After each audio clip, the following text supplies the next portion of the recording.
Nasema jambo tena, nasema jambo kwenu nyote mnaonisikiliza na mnaonifuata. Nimekuja tena mbele zenu.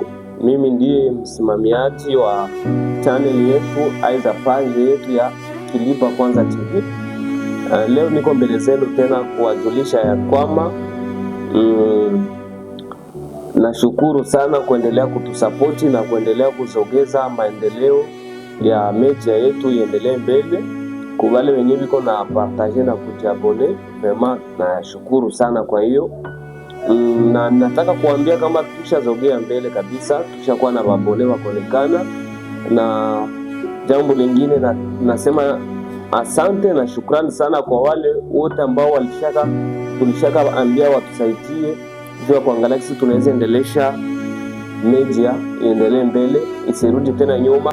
Mimi nimejituma kabisa, nimejituma ili tupate kuendelesha au tuweze kuendelesha hii media ipate kufika sehemu sahihi. Ndio maana natoa shukrani kwenu mliokubali kuwa mtasapoti, na pia kwa wale ambao hawajakubali ya kwamba watasapoti, mkuwe na ile roho aiza malaika atoke mbinguni akiwa ingie hebu mseme kama mtasapoti, kwa maana tuko napenda tuendeleshe mjini yetu. Na swali lingine nitajibu wale wote ambao walijua furahia maoni aiza mawazo yangu ya kusema nilifungula page, nilifanya vizuri, ila niliweka jina mbaya ya media. Nataka kuambia kwamba mtatuwia razi, aiza mtaniwia razi, kwa maana ni mawazo yangu mimi mwenyewe binafsi, sikupatiwaga hiyo mawazo na mtu fulani. Ndio maana hakuna mtu mwenyewe ashindwaje mwa dunia. Tukaona haiwezi wezekana tena tubadilishe tena jina, na wakati tulisha lance kwa kila platform zote, kama tushafungula page na hiyo page inaitwa Kilipa Kwanza TV. Wakati tulipata malalamiko ya watu mbalimbali tofauti ya kusema tunaweza badilisha jina, tuliweka jina ya mbaya. Toke tungetosha ile kwanza, tunaandika tu Kilipa TV na vingine mbalimbali. Leo nawaambia ya kwamba mtatuia razi, ila tutazoea tu hivyo kwanza, na labda msiku tukishakuwa na jina ndio tunaweza kubadilisha tena, maana mtatuia razi. Kwa hiyo na pia jambo lingine kwa wale pia ambao hawajasapoti bado, na kuanzia sasa hivi vitu ambavyo tunavitumikisha kwa ajili ya kufanya kazi tofauti, aidha kazi mbalimbali zinazoendelea au zinazopitikana katika mjini wetu wa Kilipa, tunatumikisha vitu vya kukodisha. Tunaenda tunazima kwa mwenye iko navyo. Sasa zile pesa ambazo ninazotumikisha ni gharama yangu, kwa maana hata waliokubali ya kwamba utatusapoti, mtu hawezi sapoti mwenzake na yaona kazi yenyewe tunafanya. Ndio maana tuko najituma kabisa kikazi.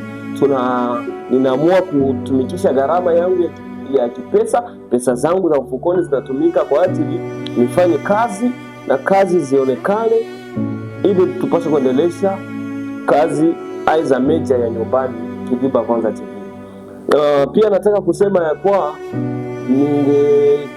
ningewaambia kwamba tuko na bezo ya hii microphone.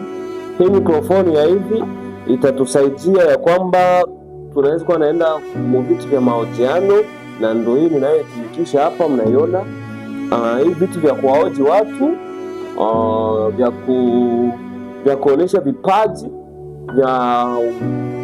wa vijana aiza watoto wa mjini, kwa maana mjini kwetu Kilipa tuna watu ambao wana vipaji vingi kabisa, ila wana wale watu wa kusema wawasaidie kutia vipaji vyao kwa wengine, aiza kutuma vipaji vyao sehemu mbalimbali. Yani mimi nimeshajitokeza, nitamaliza hilo tatizo la kusema tuna watu ambao wanajua kuigiza kabisa, wanacheza comedy mpaka unafurahi, wanajua vipaji tofauti mbalimbali kabisa. Tutawaona kupitia channel yetu hapo YouTube na kama unajiunga utaandika tu Kilipa Kwanza TV, hapo utatupata kabisa. Shukrani sana kwenu nyote mnaendelea kutupata, na video tayari tumeshafanya kazi nyingi kabisa. Kama unaingia Facebook unaandika Kilipa Kwanza TV, utaona maposti tayari za picha tofauti mbalimbali za mwingine ziko deja ku Facebook na ku YouTube, ndo kuko zile video aiza za interview na video za kuonesha mavipaji ya watoto ya mwingine yetu. Ndio maana ukishaona kipaji ya mtoto wa mwingine yetu, kama umefurahishwa nacho, aiza huko na msaada unaweza kusaidia, mara moja unapaswa kuniona WhatsApp, kwa maana namba zetu ziko wazi kabisa. Asante sana na natoa shukrani kwa ninyi wote mnaonifuata, na wale wengine wote ambao hawajabahatika bado kunifuata, mtumie video hii apate kuiona na apate kusapoti pia, kwa maana tuko musapoti na tuko na lomba sapoti na tunahitaji sapoti zenu, kwa maana bila ninyi hatutafika pasi. Asante sana.